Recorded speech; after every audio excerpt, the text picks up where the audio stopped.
Okay, so here we have section 5.8, law of cosines. This will be the last section before our next test. So let's go ahead and get started. So here's your objectives. Use the law of cosines and then find the area of a triangle if you know all three sides. So these are the law of cosines. There's 6 different versions. It's kind of nice because you can pick the specific equation for the specific value you want to solve for. If you want to find little b, you just use this equation. You want to do little a, use that equation. Now if you're going to work on your calculator, you need to be careful, especially over here. There are unwritten parentheses. There you go, here, here, here, and there. Same thing on all these other ones. You need separate parentheses around the numerators and the denominators. If your calculator does not let you type underneath the square root, you'll need extra parentheses around all of this fun stuff. If you've got a TI, you'll probably actually have a double parenthesis here on the angles because your trig function will come with the parenthesis anyway. So yours will actually have 2 closes. So let's go ahead and get started. So here we go. So A is 120, B is 9, and C is 5. So A is 120 degrees. Big B we don't know, neither big C. Little a is unknown. B and C, 9 and 5. So we can't use the law of sines for this because we don't know any pairs. We don't know little a to use that pair. We don't know big B or big C to use these. So this is when you use the law of cosines. Law of cosines typically gets used if you know 2 sides and the other angle, or if you know all 3 sides. So let's see here. What can I find first? So if you look back up the equations, in order to find an angle, you have to know all 3 sides. So we can't start by finding big B or big C. We actually have to start by finding little a. So to find little a, we're actually going to use this equation. So let's write down here. So little a is going to equal the square root of b squared, so that's going to be 9 squared, plus c squared, 5 squared, minus 2 times b times c times the cosine of a. Now all of that's underneath the square root. And remember your order of operations. Like I would personally type this in all at once. If you're careful, you can do it. So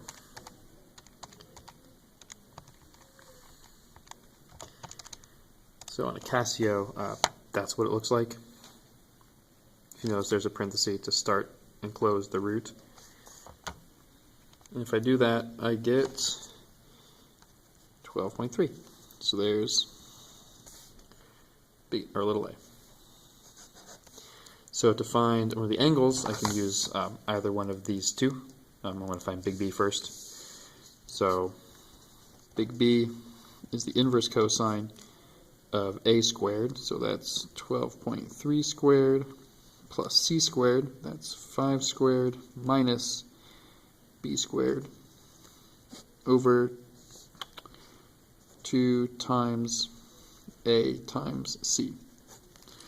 So the inverse cosine of 12.3 squared plus 5 squared minus 9 squared.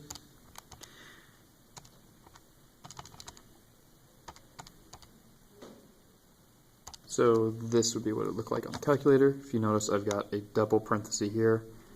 There's the close for the numerator, open for the denominator, and a double close, one to close the denominator and one to close the trig function itself. So 39.2 degrees.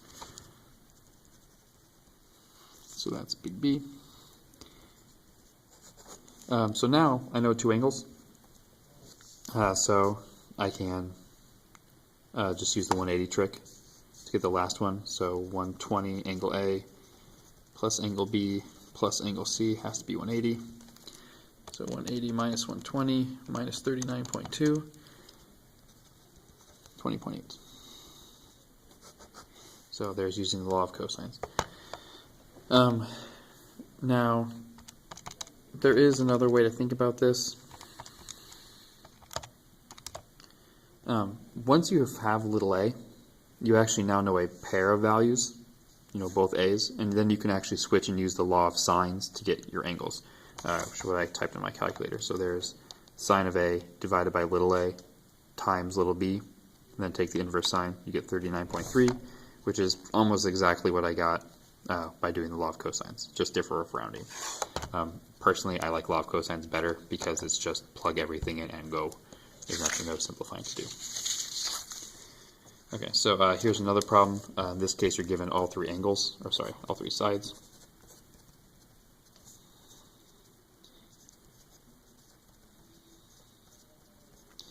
So I'm just going to find big A first. So the inverse, sorry, big A is the inverse cosine of b squared plus c squared minus a squared all over 2 times b times c. So the inverse cosine of 40 squared plus 18 squared minus 24 squared divided by 2 times 40 times 18. Oh, messed something up. Oops. There we go.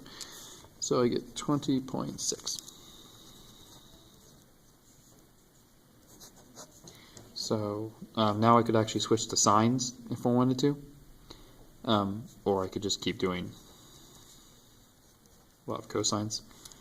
So I'm going to find big B with the law of cosine. So that's going to be 24 squared plus 18 squared minus 40 squared. 2 times 24 times 18. If you notice there's a pattern, if I'm finding A, it's B squared, C squared minus A squared, and then the first two are the ones that appear on the bottom. Here I'm finding B, so I subtract the B value. So let's see here. That's going to be the inverse cosine of 24 squared plus 18 squared minus 40 squared divided by 2 times 24 times 18.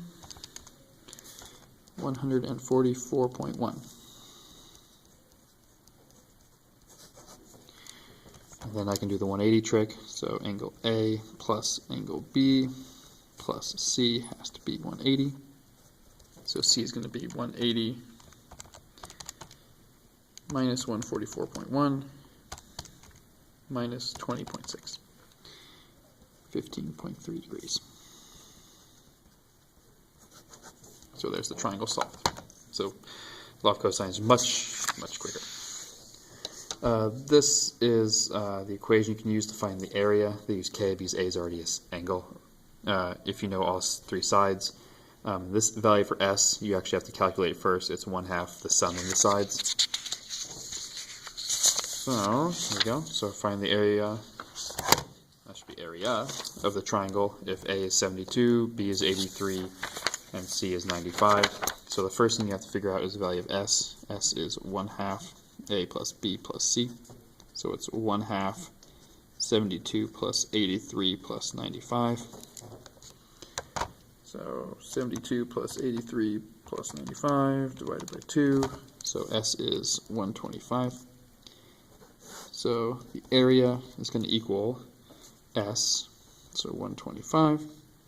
S minus A, 125 minus 72. S minus B. S minus C.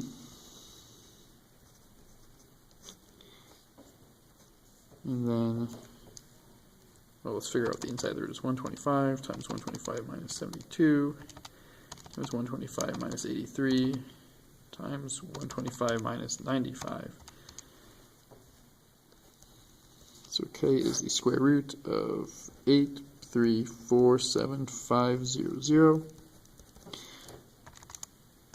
So 2,889.2 centimeters squared. So that would be your answer.